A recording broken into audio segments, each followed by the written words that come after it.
America is not doomed.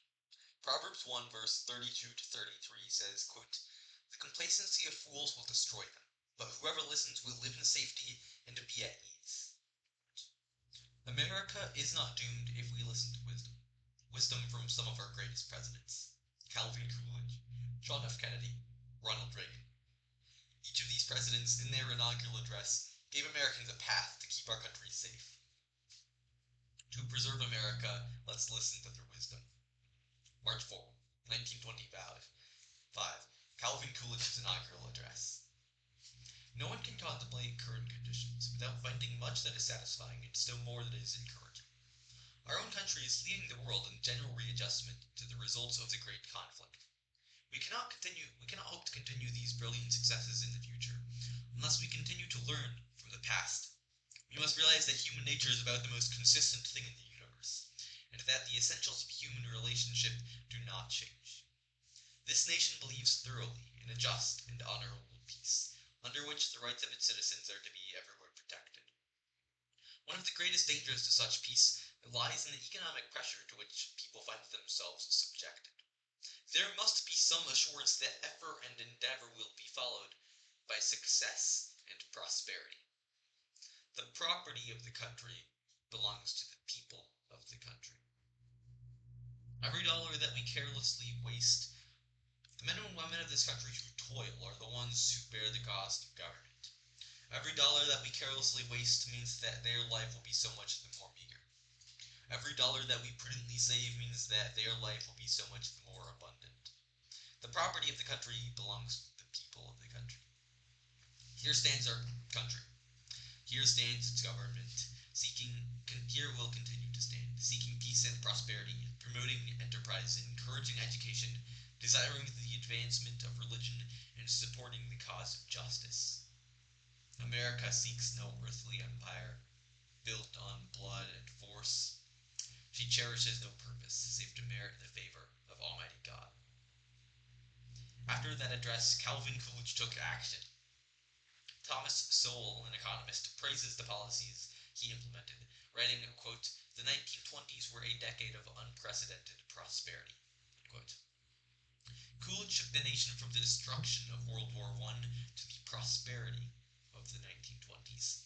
Just as Calvin Coolidge led our nation out of a war, John F. Kennedy gave our nation courage as we faced another, the Cold War.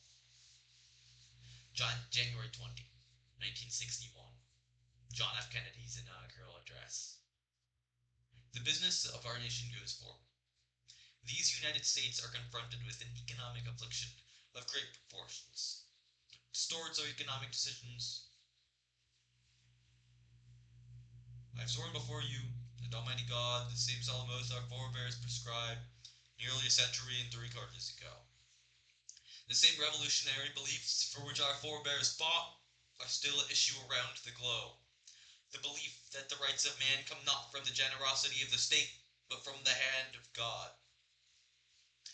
To those new states, whom we welcome to the ranks of the free, we shall not always expect to find them supporting our own view, but we shall always strongly hope to find them supporting their own freedom. To those people in the huts and villages of half the globe struggling to break the bonds of mass misery, we pledge our best efforts to help them help themselves. Let all our neighbors know that we shall join with them to oppose aggression or subversion anywhere in the Americas. And let every other power know that this hemisphere intends to remain the master of its own house. We dare not tempt them with weakness, for only when our arms are sufficient beyond doubt can we be certain beyond doubt that they will never be employed. So let us begin anew, remembering on both sides that civility is not a sign of weakness, and sincerity is always subject to proof. Let us never negotiate out of fear, but let us never fear to negotiate. And so, my fellow Americans, ask not what your country can do for you. Ask what you can do for your country. With a good conscience, our only sure reward. With history, the final judge of our deeds, let us go forth to lead the land we love, asking his blessing and his help, but knowing that here on earth God's work must truly be our own. John F. Kennedy followed through. He stared down the USSR. He protected Americans and their rights. And he told Americans that it is our duty to save the country, not the government's. Ronald Reagan said the same. January 20, 1981. Ronald Reagan's inaugural address. The business of our nation goes forward. These United States are confronted with an economic affliction of great proportions. It distorts our economic decisions, penalizes thrift, and crushes the struggling young and fixed-income elderly alike. It threatens to shatter the lives of millions of our people. In the present crisis, government is not the solution to our problem. The government is the problem. From time to time, we've been tempted to believe that society has become too complex to be managed by self-rule. That government by an elite group is superior to government by, for, and of the people. We are a nation that has a government, not the other way around. Government can and must provide opportunity, not smother it, foster productivity, not stifle it. Can we solve these problems confronting us? Well, the answer is a strong, emphatic yes. To paraphrase Winston Churchill, I did not take the oath I've just taken with the intention of presiding over the dissolution of the world's strongest economy.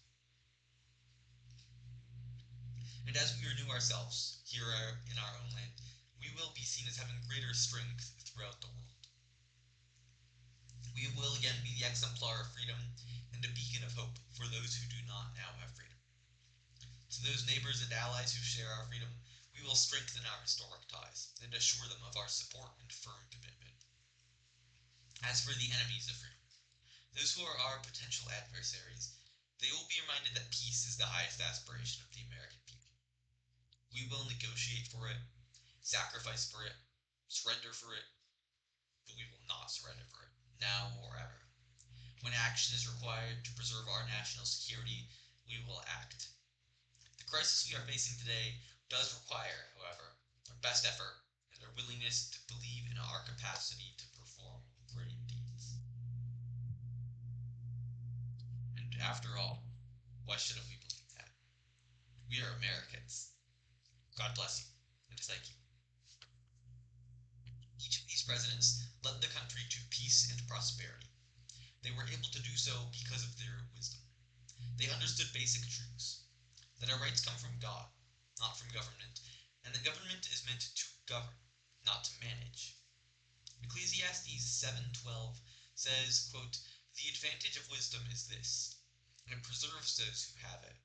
Unquote. To preserve America, let's listen to the wisdom of these three presidents. America is doomed if we listen to their wisdom.